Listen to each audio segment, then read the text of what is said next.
Quelle joie, chers amis, de nous retrouver encore pour partager la parole de Dieu ensemble, avec un thème aujourd'hui aussi particulièrement intéressant, qui est celui de la délivrance des liens de Satan, de la délivrance des esprits impurs, de la délivrance des esprits de mort, par le nom de Jésus de Nazareth. Alléluia! Nous allons lire dans Marc chapitre 5, verset 1er. Marc 5, verset 1er. Ils arrivèrent sur l'autre bord de la mer, dans le pays des Gadaréniens. Aussitôt que Jésus fut hors de la barque, il vint au-devant de lui un homme, sortant des sépulcres et possédé d'un esprit impur. Cet homme avait sa demeure dans les sépulcres et personne ne pouvait plus le lier, même avec une chaîne. Car souvent il avait eu les fers aux pieds et avait été lié de chaînes, mais il avait rompu les chaînes et brisé les fers, et personne n'avait la force de le dompter.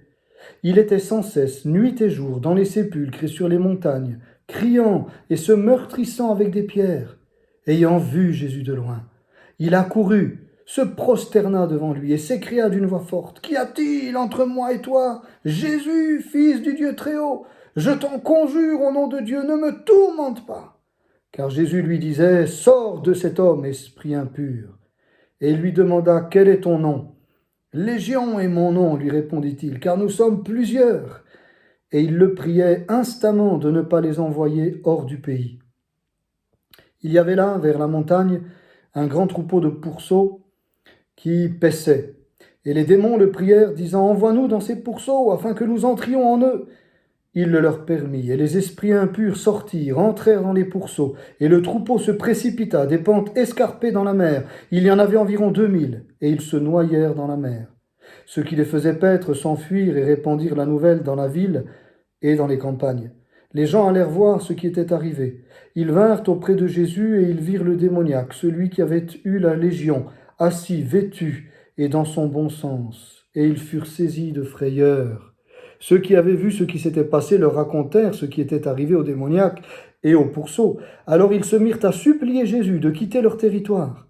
Comme il montait dans la barque, celui qui avait été démoniaque lui demanda la permission de rester avec lui. Jésus ne le lui permit pas, mais il lui dit: « Va dans ta maison, vers les tiens, et raconte-leur tout ce que le Seigneur t'a fait et comment il a eu pitié de toi. » Il s'en alla et se mit à publier dans la Décapole tout ce que Jésus avait fait pour lui. Et tous furent dans l'étonnement. Amen. Amen. Alors déjà, ils arrivent sur l'autre bord de la mer, dans le pays des Gadaréniens, mais avant d'y arriver, la Bible nous dit qu'ils ont essuyé une tempête. Et où est-ce qu'ils avaient pris le bateau? Jésus, la Bible nous dit qu'il se trouvait à Capernaum, quand ils ont pris le bateau, là où habitait Pierre. Et donc ils ont traversé tout le lac de Galilée, toute la mer de Galilée, du nord au sud, puisque Capernaum est au nord-ouest, et puis que Gadara est au sud-est, à peut-être 12 kilomètres du sud de la mer. Donc il fallait traverser toute la mer de long en large, du nord au sud, de long en large, et puis arriver dans ce terrain des Gadaréniens, dans une région qui s'appelait la Décapole, où il y avait beaucoup de non-juifs, de personnes qui parlaient le grec, qui y vivaient. Alors pourquoi cela? Pourquoi c'est important la géographie? Eh bien parce que ça nous montre que Jésus, pour une âme, pour un homme, il a été capable de traverser toute la mer. Il a été capable de traverser quand bien même la mer a connu une tempête. Parce que juste avant, la Bible nous dit qu'il y a eu une tempête.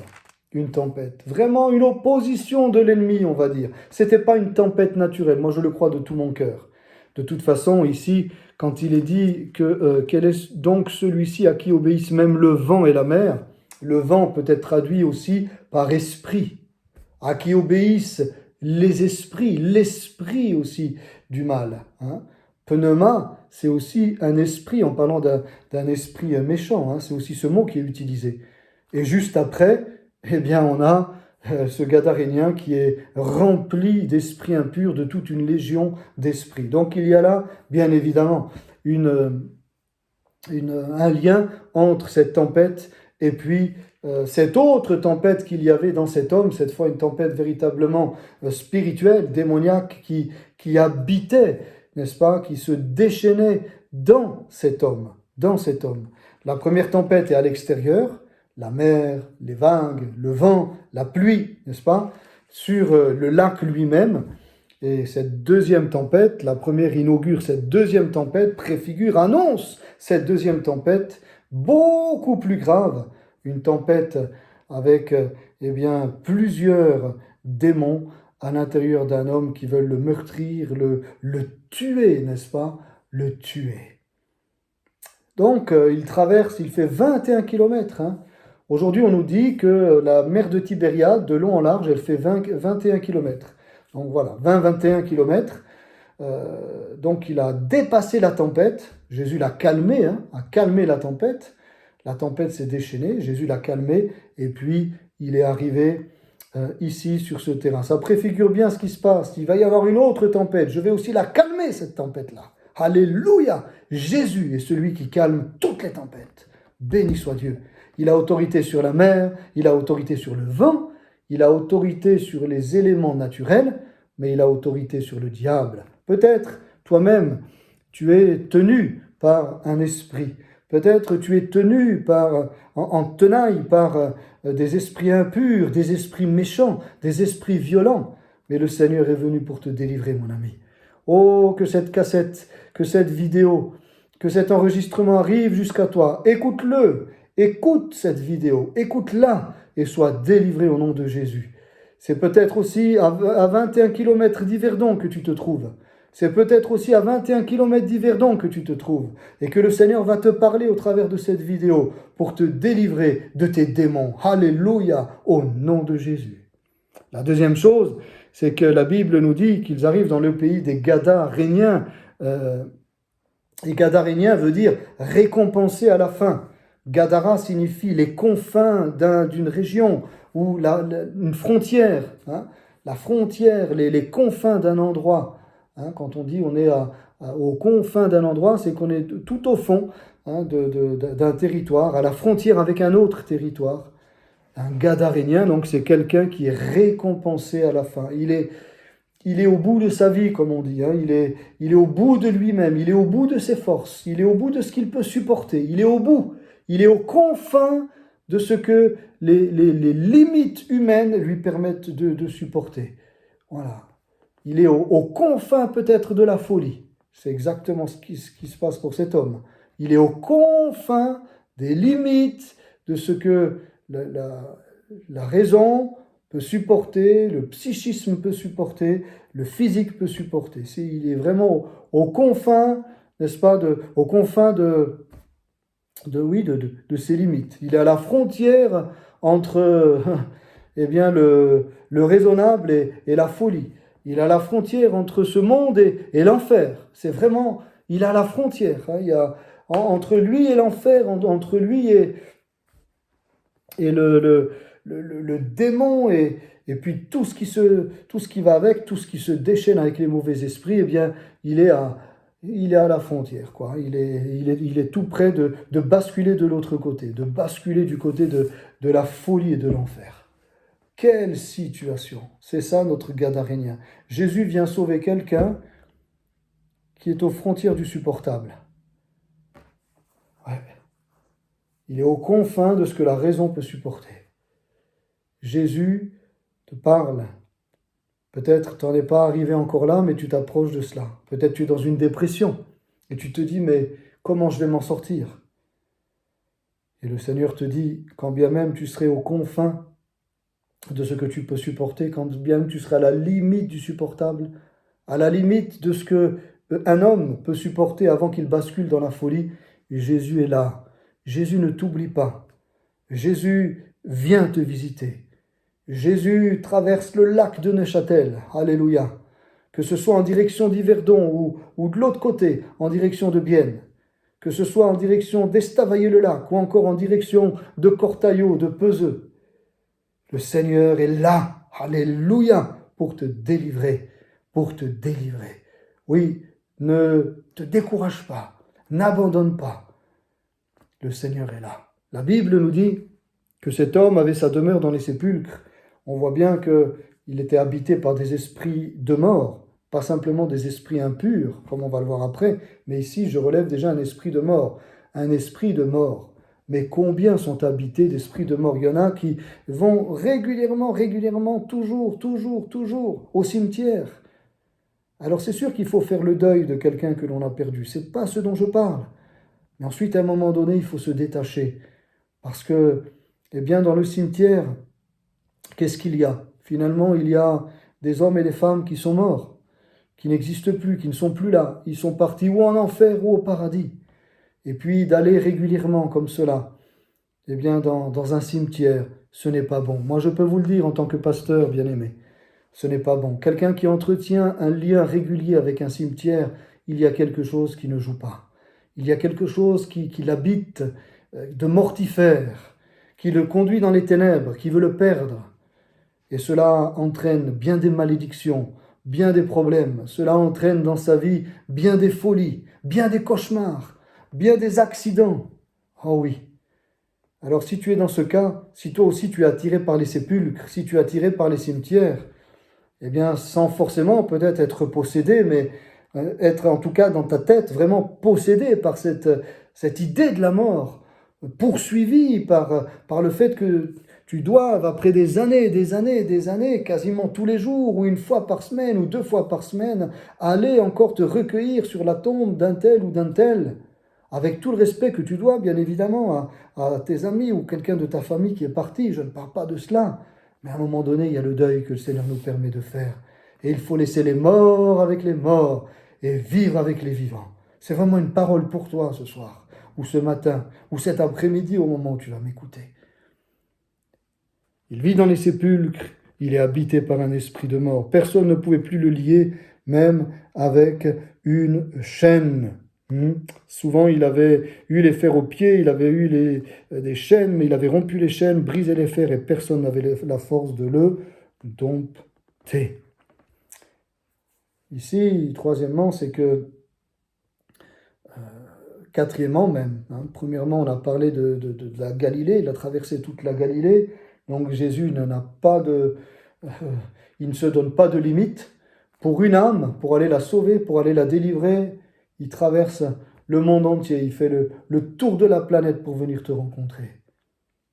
Gadarénien, on a dit, récompensé à la fin, il vit dans les sépulcres, habité par un esprit de mort, et puis impossible de le lier, quelles que soient les thérapies ou les médecines, tout a été vain, impossible à soigner. C'est un homme qui est impossible à soigner. Médicalement parlant, il est fini, il n'y a rien à faire. Quand on arrive là, et qu'on ne croit pas en Dieu, qu'est-ce qui reste? La folie. Basculer dans la folie.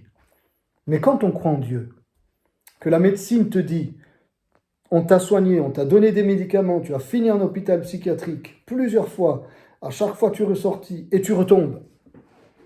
Qu'est-ce qu'il faut, mon ami? Il faut que tu rencontres Jésus.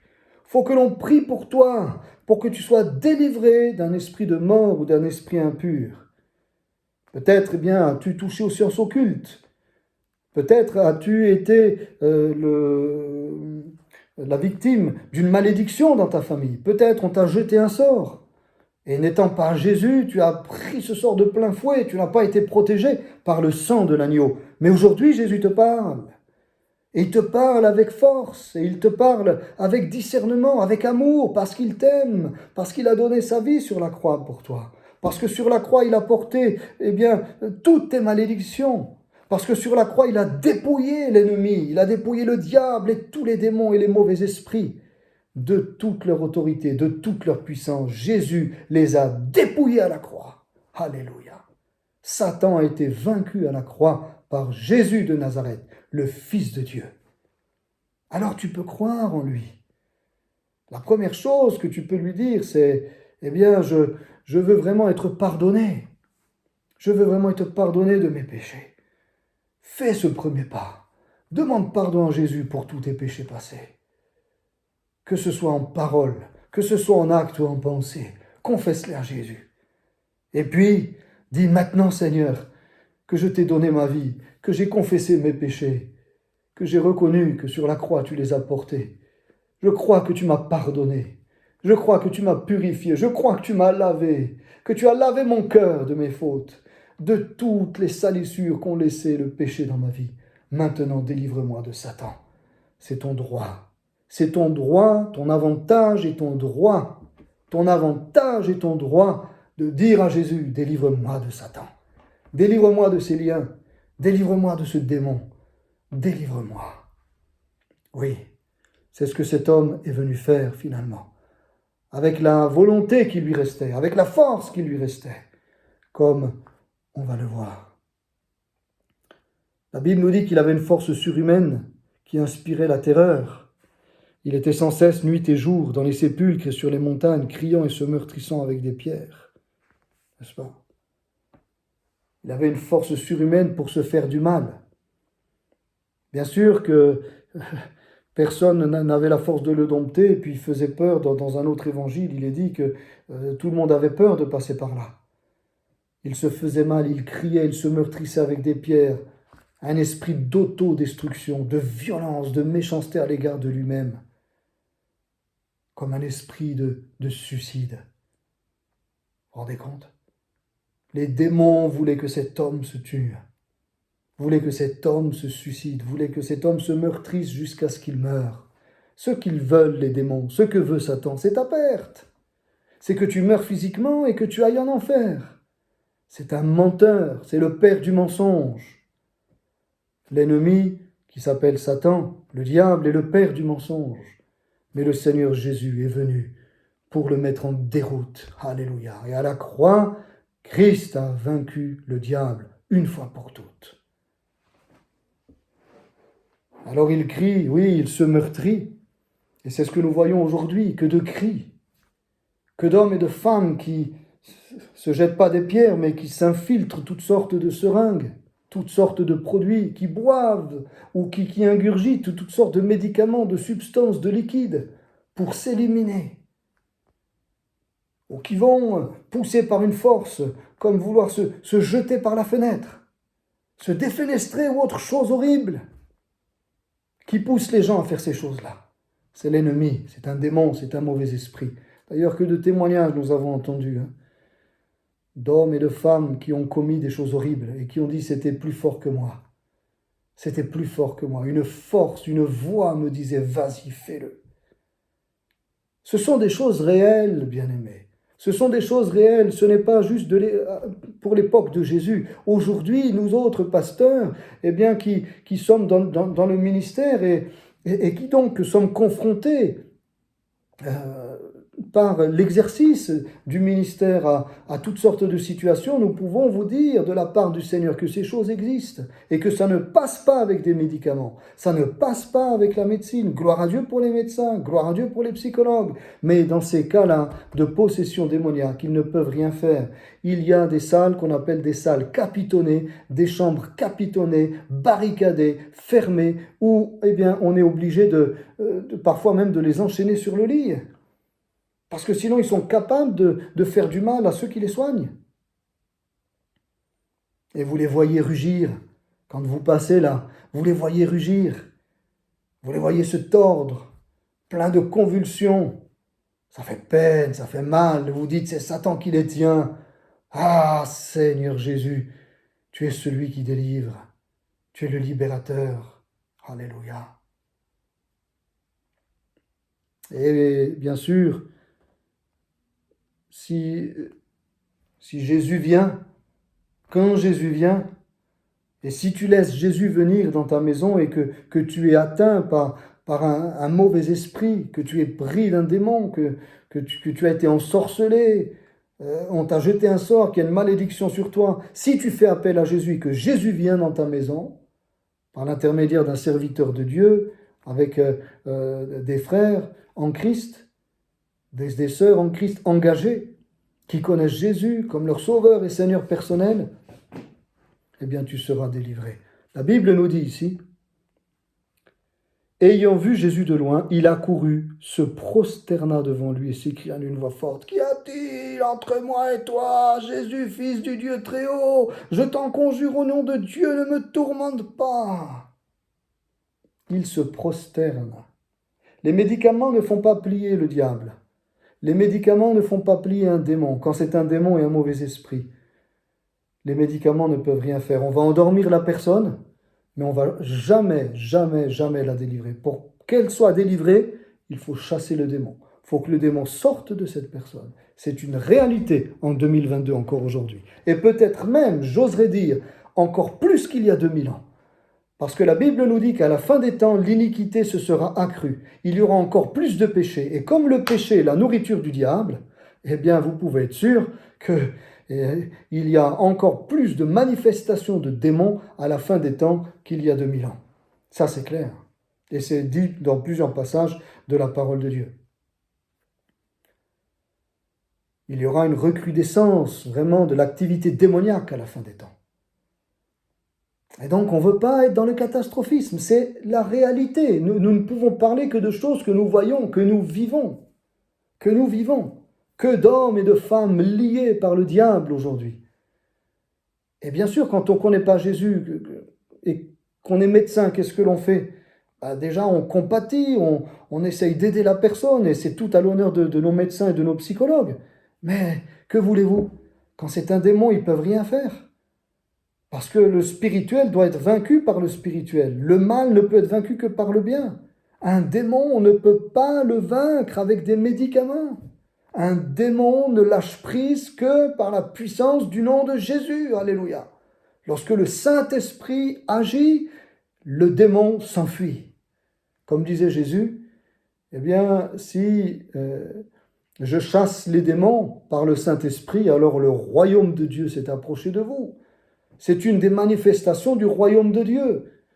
Lorsque les démons sont chassés, c'est une manifestation du royaume de Dieu. Et aujourd'hui, il y a beaucoup plus d'activités démoniaques que nous ne le pensons, nous autres chrétiens. Il se prosterne, c'est-à-dire il se soumet. On peut aussi traduire ce verbe par « il se soumet ». Cette fois, les démons se soumettent. Il n'y a qu'avec un seul nom que l'on peut soumettre les démons. Oh, ce n'est pas avec du bricolage, avec de l'eau bénite. Ce n'est pas avec un morceau de bois en croix. Ce n'est pas avec ces espèces de sortilèges, d'incantations. Tout ça, c'est de la comédie. C'est de la comédie face aux démons. Ils se moquent de ces exorcistes-là. Ce que les démons craignent, ce n'est pas de l'eau bénite, ce n'est pas un objet particulier, quand bien même ce serait la croix. Ce n'est pas une soutane, ce n'est pas du sel. Tout ça, c'est de la rigolade, c'est de la comédie, c'est de la superstition. Qu'est-ce qui fait plier un démon? Le nom puissant de Jésus de Nazareth, qui est confessé par un homme ou une femme de Dieu authentique, que Dieu a envoyé exprès pour chasser le ou les démons. Dieu confère alors à ce serviteur, cette servante, le pouvoir. Je vous donnerai le pouvoir de chasser les démons. C'est lui qui l'a dit. Le pouvoir vient de Dieu, nous on ne peut rien.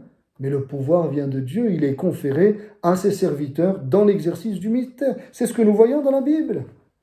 Chacun son service. Un mécanicien, il répare les voitures. D'accord? Un homme politique, eh bien, il fait voter des lois, etc., pour que le pays tourne bien. Voilà. Un professeur de sport, il enseigne le sport pour faire des athlètes. Et un pasteur, qu'est-ce qu'il fait? Eh bien, entre autres, dans ses prérogatives, le Seigneur l'envoie chasser des démons. Ça fait partie du service.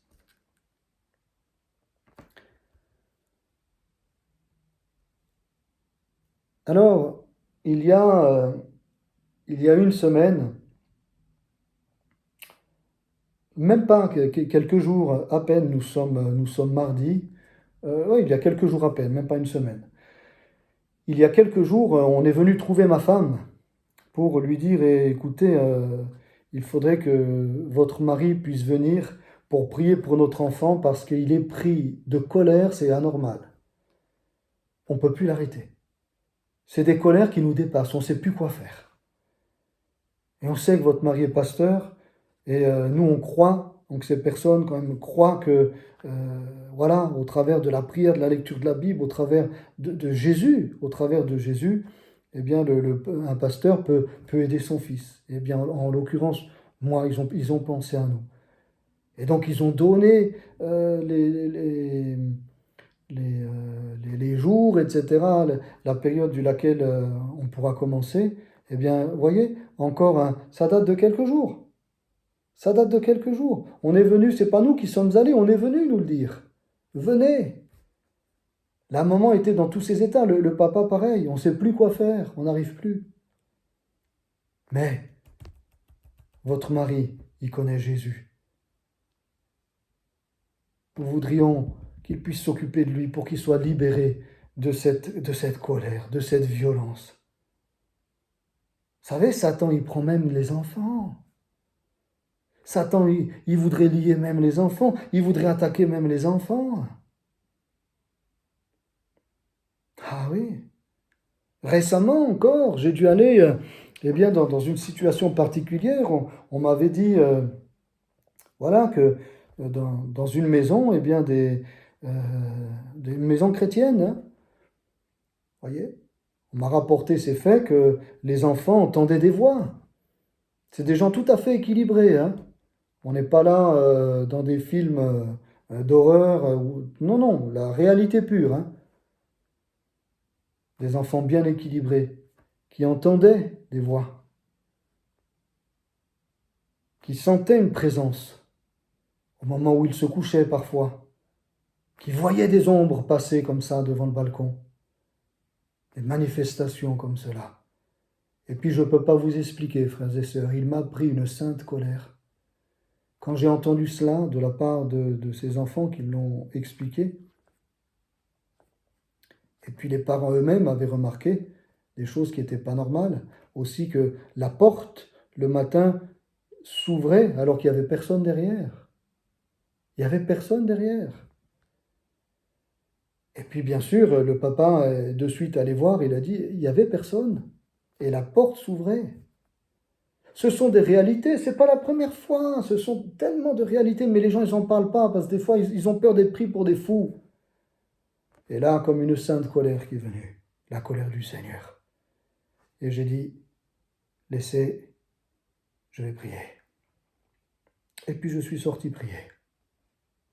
Et au nom de Jésus, j'ai pris autorité.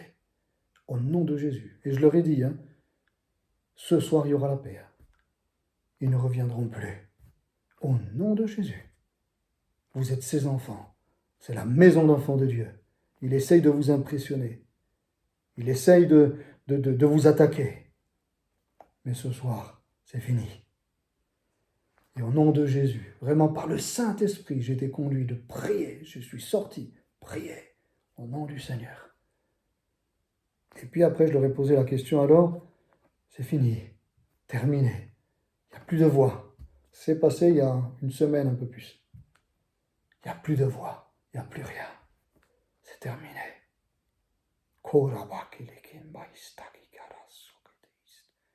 Le nom de Jésus, l'autorité du nom de Jésus, avec des pasteurs qui prêchent la parole, des hommes de Dieu qui sont en règle devant Dieu, par grâce, bien évidemment, par la grâce de Dieu. Qui peut dire, je suis net, n'est-ce pas? Je suis sans péché, non. Mais qui se tiennent devant le Seigneur, qui veulent marcher dans la droiture, qui veulent marcher dans la sainteté, qui veulent marcher avec le Seigneur.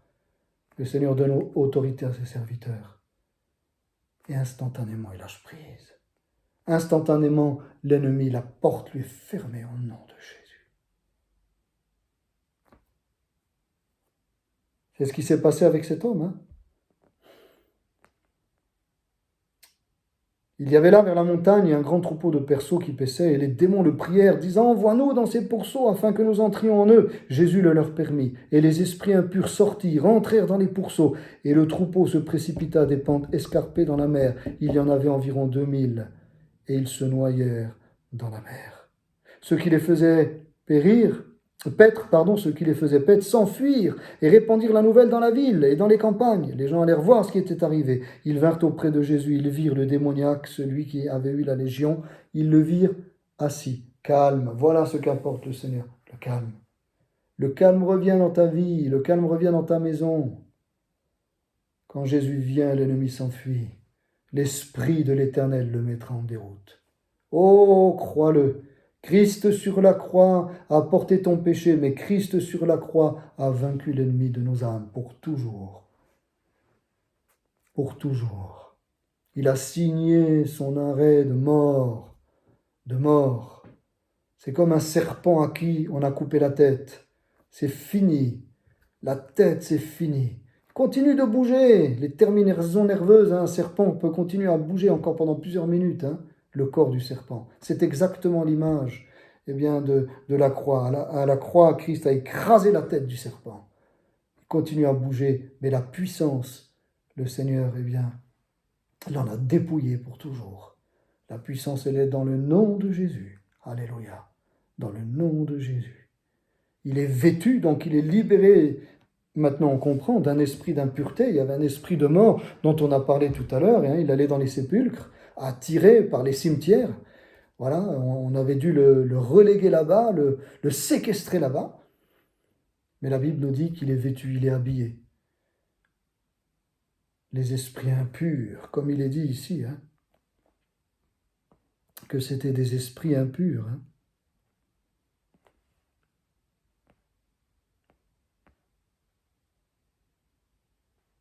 Au verset 13, les esprits impurs sortirent.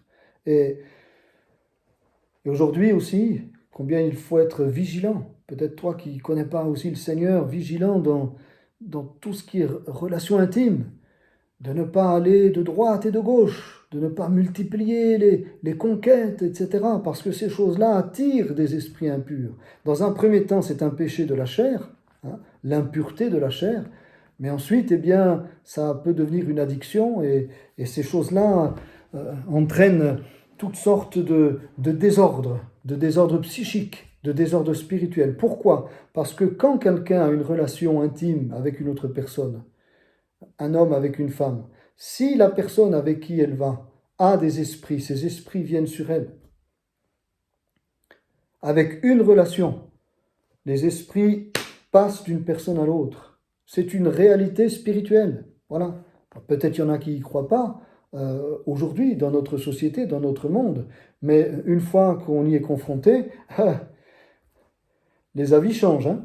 Comme on dit, il faut l'expérience.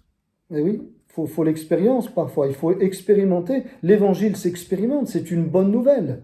Non pas pour nous faire planer, mais pour nous amener dans la réalité de l'amour de Dieu qui se manifeste de manière concrète en délivrant des hommes et des femmes, et effectivement d'esprits impurs. Donc, toutes ces relations et ces rencontres, etc., ne sont pas de Dieu. Le Seigneur a prévu le mariage, a prévu la pureté, vous voyez, à ce niveau-là, la pureté pour l'intimité. Mais sinon, une seule rencontre, peut non seulement, parfois on le sait, contaminer avec un virus, et attraper aussi toutes sortes de maladies liées à ces relations-là, mais aussi, ça c'est au niveau physique, mais au niveau spirituel, il y a un passage. Parce que non seulement les corps s'unissent, mais l'âme et l'esprit s'unissent. Les deux font un, dit la parole. Dans une relation, les deux font un, les deux deviennent un. Donc les esprits méchants ou mauvais qu'il peut y avoir dans une personne, ils passent dans l'autre également. Ça, c'est une réalité.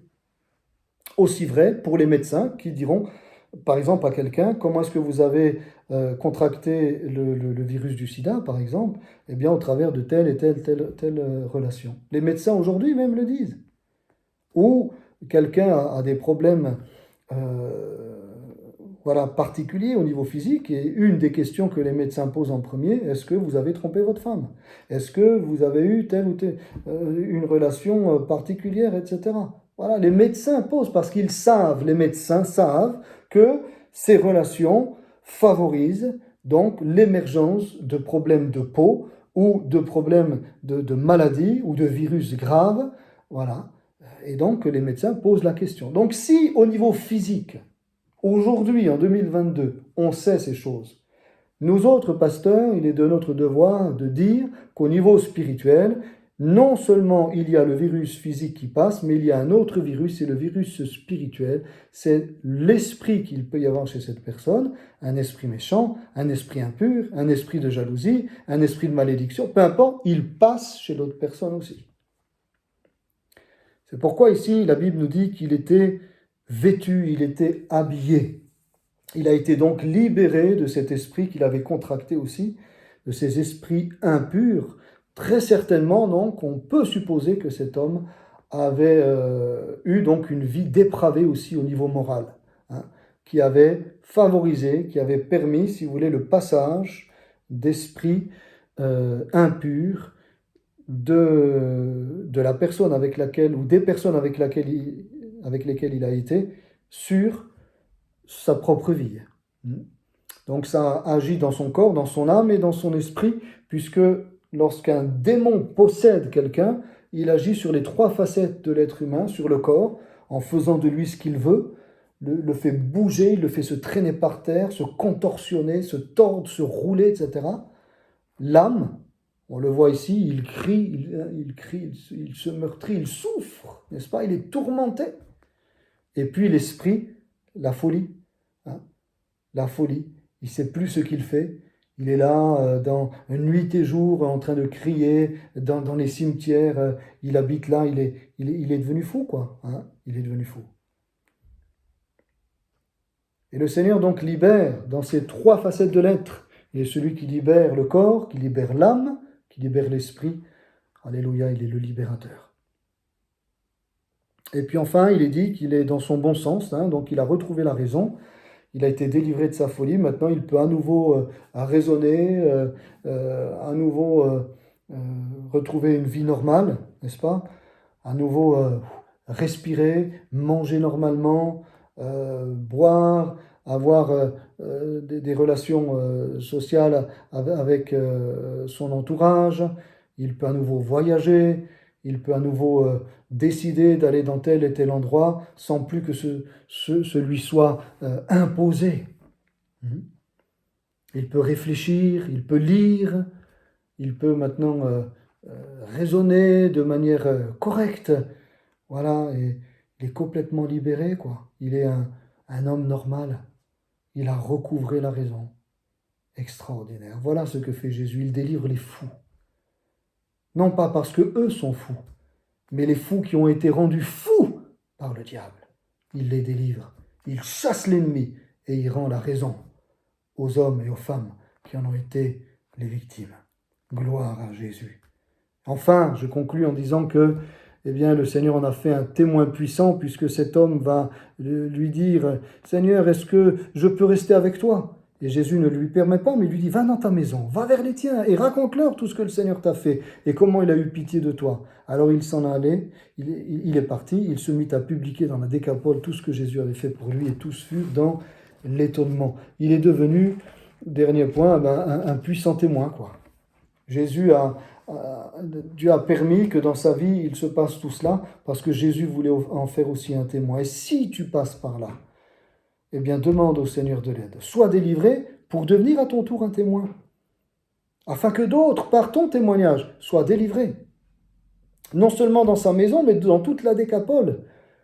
Partout là, où on le connaissait comme le démoniaque, eh bien maintenant on le connaissait comme le libéré, le captif libéré, l'homme enfin libre, le miraculé, hein, le ressuscité même, le fou devenu sage, celui qui vivait dans les sépulcres et qui maintenant vit normalement grâce à Jésus. Vous vous rendez compte le témoignage? Jésus a fait tous ces kilomètres et puis Jésus est reparti parce que les gens de la contrée ont eu tellement peur de ce miracle en voyant tous les pourceaux dans lesquels se trouvaient les esprits se précipiter dans la mer et se noyer. Ils ont eu tellement peur que leur trafic et leur commerce finalement coule. Encore une histoire d'argent, bien sûr. Ils ont dit non, là, on perd de l'argent avec toi. Hein. Alors là, on perd de l'argent. Alors, eh bien, pars de là. Puis finalement, le Seigneur a adressé cette parole à cet homme. Va, soit le témoin dans toute cette région, où finalement Jésus ne pouvait pas l'être puisqu'on lui a dit de partir. Alors Jésus est parti, mais Jésus a laissé un témoin. Et donc, Jésus a pu toucher les gens de cette contrée, non pas directement, mais indirectement, au travers du témoignage de cet homme. Parce que la Bible nous dit que dans toute la Décapole, les gens l'ont écouté, et ils étaient dans l'étonnement. Ça veut dire qu'ils étaient touchés. Et qu'il se passait, bien évidemment, dans la vie de toutes celles et ceux qui l'écoutaient, il se passait des miracles, et notamment le miracle de la conversion, et certainement des délivrances, comme pour lui. On n'a pas accepté Jésus, mais Jésus a laissé un de ses témoins. Et finalement, donc, Jésus est resté dans la Décapole, au travers du Gadarénien. Tu te rends compte ce que Jésus peut faire de toi. Alors, ces choses sont une réalité. Si tu as un enfant qui est perturbé, si ta vie est perturbée, si ta femme, ta compagne, si quelqu'un de ta famille, si un ami, si tu sais que c'est le diable qu'il y a dans ta maison, que c'est le diable qui maintient ta vie, alors n'hésite pas. N'hésite pas à faire appel à notre Église. Voilà, tu sais où l'église se situe, l'église de Pentecôte, la porte ouverte, rue Pestalozzi 11, à Yverdon. On n'a rien à cacher. Voilà, on est là, on affiche la couleur. Ce n'est pas nous qui faisons. Nous n'avons aucun pouvoir. Nos mains n'ont aucun pouvoir. Par contre, c'est Jésus qui donne le pouvoir. C'est-à-dire que c'est lui qui délivre. C'est lui qui guérit. C'est lui qui pardonne les péchés. Nous, on ne peut rien. Par contre, le Seigneur fait de nous des canaux. Comme il a dit à cet homme, va et témoigne, eh bien il nous dit aussi à nous, les serviteurs, allez et témoignez de moi pour délivrer des hommes et des femmes. Mais ce n'est pas nous. Nous, on n'a pas de pouvoir inné, familial, de génération en génération. Non, non, non. C'est Jésus qui donne le pouvoir au moment où il y a ce besoin, d'accord, de la délivrance d'une personne. Le Seigneur nous envoie et on prie au nom de Jésus et c'est Jésus qui délivre et qui guérit. Nous ne sommes que des instruments faibles, comme dit même la parabole, des serviteurs bien inutiles. On fait qu'obéir à Dieu et on le fait avec joie et avec amour. Parce que le plus grand bonheur que nous avons, eh bien nous autres chrétiens, serviteurs de Dieu, notre plus grand bonheur, c'est que des âmes passent des ténèbres à la lumière, que des âmes qui étaient dans la tristesse deviennent heureuses, que des âmes qui étaient esclaves du diable, eh bien connaissent l'amour de Jésus-Christ. Que des personnes qui étaient dans le péché, dans les vices, dans les addictions, connaissent la liberté, la délivrance et la joie. Ah, ça c'est notre bonheur. Et gratuitement, sans rien payer. Tu n'auras rien à payer, rien à donner. C'est nous, au nom de Jésus, que nous voudrons t'apporter la parole de Dieu, la joie, et puis une prière de bénédiction et de délivrance. Et tu verras, mon ami, si tu es mal, si, eh bien, il y a des démons ou des mauvais esprits qui agissent dans ta vie ou dans ta famille, que ce soit héréditaire ou parce que tu as mené une vie qui a fait que ça a ouvert des portes dans ta vie, eh bien, tu seras libéré. Si tu veux t'en sortir, tu veux accepter Jésus, Jésus t'en libérera. Alors pour ceci, je termine avec peut-être un ou deux témoignages encore. Eh bien, ce témoignage de cette jeune fille, voilà, ce témoignage de cette jeune fille qui était dans un appartement, et dans cet appartement, une chrétienne, dans cet appartement, à peine elle a commencé à y vivre, il y a eu des manifestations. Encore une fois, quelqu'un de tout à fait raisonnable, voilà, qui ne souffrait pas de dépression, qui n'avait pas de vision, de choses bizarres, quelqu'un de tout à fait équilibré. Nous dit, bien, je ne sais pas ce qui se passe, les tableaux le lendemain se renversent, je vois, quand je me lave, je vois une dame blanche dans le miroir, la nuit je vois cette dame blanche qui apparaît, je suis terrorisé, pasteur, je suis terrorisé, j'en peux plus, depuis que je suis venu dans cet appartement. C'était à Thiers, dans le centre de la France. Nous sommes allés avec un ancien le soir, exprès, nous l'avons accompagné donc avec un ancien dans son logement. Et puis nous avons prié, nous avons invoqué le nom de Jésus, avec l'appui de la parole de Dieu. que nous avons lu dans la maison et nous avons confessé le nom de Jésus. Et puis nous sommes partis et nous avons béni cette sœur. Le lendemain matin, elle appelait en nous disant, dans une joie, « Ah, quel bonheur !» Vous savez, frères et sœurs, le plus grand bonheur des chrétiens, c'est de voir des hommes et des femmes libérés. De dire, frère, c'est terminé, j'ai dormi tranquille, il n'y a plus rien, tout est normal, la paix est là, je la sens, les tableaux sont à leur place, je ne vois plus rien, je dors bien. Terminé. Un autre témoignage encore, une jeune fille avec son mari venait de se convertir, et puis ils avaient touché à pas mal de choses occultes. Donc c'était des nouveaux convertis, comme on les appelle, des nouveaux chrétiens. Et puis ce couple était allé dans beaucoup d'endroits, à Paris, dans des grandes églises. Et puis, finalement, la manifestation qui était encore sur la sœur nouvellement convertie ne partait pas. Cette manifestation, c'était que quand elle rentrait dans une église, elle commençait à trembler, elle devait sortir. Elle ne pouvait pas rester dans l'église. Dès qu'elle était en présence de chants, de la prédication, de la communion fraternelle dans une église, eh bien, le démon se manifestait, et puis elle commençait à trembler, elle devait sortir. Donc ça peinait beaucoup son mari. Elles avaient fait beaucoup d'églises, rien, et elles sont arrivées dans notre église, une petite église, là, dans le Jura. Et puis, moi, j'étais au tout début, stagiaire pasteur, au tout début, et puis on a prié, et puis je disais à mon pasteur, mais c'est terrible, etc. Il disait, il faut vraiment qu'on prie, Mirko, qu'elle soit délivrée. Puis on a prié ensemble, avec mon pasteur, on a prié. Et puis un soir, il devait venir manger chez nous, donc ce couple devait venir manger chez nous.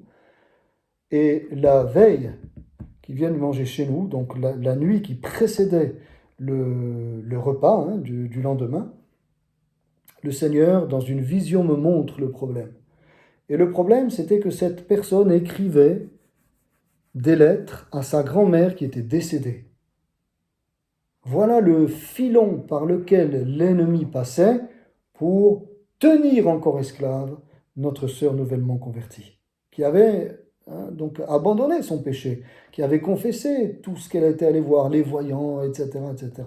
Mais il lui restait ça. Et quand nous l'avons rencontrée, on a mangé ensemble, et à la fin du repas, je lui ai posé la question, elle ne voulait pas l'avouer. Elle disait, non, écoutez, non. Et puis je lui ai dit, permettez-moi d'insister. Est-ce que vous écrivez à votre grand-mère qui est morte? Par 2 fois, elle m'a dit non. La 3e fois, j'ai encore insisté. Là, son mari a fait comme ça. Elle a dit, allez, avoue-le. Et là, elle a avoué. Elle a dit, oui, mais bon, c'est pas un péché, c'est pas mal. Je lui ai dit, si, et je lui ai expliqué, je lui ai montré dans Deutéronome que c'est un péché que d'évoquer les esprits des morts. Et je lui ai dit, ta grand-mère, elle est morte. Elle ne t'entend pas. Par contre, des esprits de mort jouent avec toi. Jouent avec toi.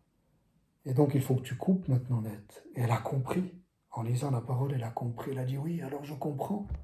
Elle a demandé pardon au Seigneur. Et elle a dit, je veux arrêter maintenant d'écrire à ma grand-mère qui est morte. Parce que maintenant, elle est partie. Et tu ne nous dis d'avoir aucune communion avec les morts, puisqu'ils sont morts. Et qu'au contraire, ça ouvre une porte pour les esprits de mort. Elle a compris. Eh bien, dimanche, au culte, son mari avait couru jusque vers nous, vraiment dans une joie exubérante. Et puis, il nous a dit, ça y est, voilà, elle est délivrée. Regardez, elle est là, elle peut entrer, c'est terminé, c'est fini.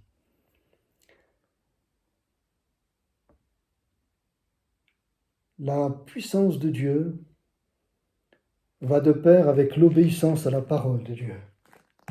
Si tu veux être délivré, obéis à la parole de Dieu, à la Bible. Tu seras délivré. Tu seras pardonné, libéré de tous tes péchés, parce que Christ les a portés à la croix il y a 2000 ans. Tu seras un enfant de Dieu en recevant Jésus comme ton sauveur et Seigneur personnel. Et puis, je termine vraiment en disant cela, quel que soit le démon, le mauvais esprit, quelle que soit la main du diable sur ta vie, le Seigneur va t'en délivrer. C'est garanti, non pas parole du pasteur Mirko, c'est garanti par la parole de Dieu. Et ça, c'est la vérité. La parole de Dieu est la vérité. Et Jésus est le chemin, la vérité, la vie. Donc c'est en lui que tu te confies et dans sa parole, Et nous ne faisons que communiquer cette parole et puis prier au nom de Jésus qui, lui, te pardonne, te délivre, te libère entièrement. À Jésus seul soit la gloire. Amen. Seigneur, merci pour ce texte, merci pour ces encouragements que tu donnes. Merci pour ta puissance. Et je te prie que, après cette vidéo, tu puisses toucher une personne ou plusieurs personnes qui, Seigneur, se trouvent peut-être près ou loin du lac de Neuchâtel, Seigneur, comme ce lac de Galilée, et qui sont tenus par une dépression qui n'est pas normale, qui sont tenus par des addictions, des habitudes, des cris, des cauchemars, qui sont tenus par des manifestations démoniaques à la maison. Oh, tu es le libérateur, alléluia, tu es le libérateur. Et donne-leur de pouvoir, entrer en contact avec nous, que nous puissions prier avec elles, les bénir, les visiter, et que ces bien-aimés puissent être libérés, alléluia, de l'oppression démoniaque. Et peut-être si certains même avaient une possession démoniaque, eh bien qu'ils soient libérés, alléluia, que l'ennemi soit chassé, et que la joie et l'amour puissent être leur partage. Merci Seigneur, parce que tu es venu pour équilibrer l'homme, oui, pour lui redonner la raison, pour lui permettre de retrouver son bon sens, d'avoir son libre arbitre, de pouvoir l'exercer pleinement, de pouvoir physiquement être en bonne santé, psychiquement également, retrouver une vie normale dans la société. Voilà ce que tu te proposes de faire. Gloire à toi Jésus. Nous ne pouvons rien, nous n'avons aucun pouvoir, mais nous invoquons le pouvoir de Jésus de Nazareth, le grand libérateur, le grand sauveur. Alléluia. Oh, touche maintenant, Seigneur. Touche maintenant toute personne qui a touché à toutes sortes de choses occultes. Touche maintenant toute personne qui écoute cette vidéo et qui est tourmentée par des esprits impurs. Touche cette personne maintenant. Libère maintenant par la puissance du Saint-Esprit. Dans le nom de Jésus, je le déclare. Merci mon Père céleste. Fais de cet homme et de cette femme ton enfant. Alléluia. Là où il est, là où elle se trouve, libère, libère, libère. Au nom de Jésus, nous t'avons prié, Père. Au nom de Jésus, ton Fils. Amen, amen, amen. Gloire à Dieu. Gloire à Dieu. Alléluia. Alléluia. Sois béni, et là où tu es, dans ta cuisine, dans ton lit, peut-être en voiture, là où tu te trouves, reçois la délivrance, reçois le pardon de tes péchés au nom de Jésus. Oui, par la foi que tu places en lui. Car nous ne pouvons ni pardonner les péchés, ni guérir, ni délivrer. Mais Jésus te pardonne, te guérit et te libère. Alors place ta foi en lui et sois béni en son nom. Amen. À très bientôt. Que Dieu vous bénisse. Une excellente semaine. Et à la semaine prochaine. Dieu voulant. Shalom.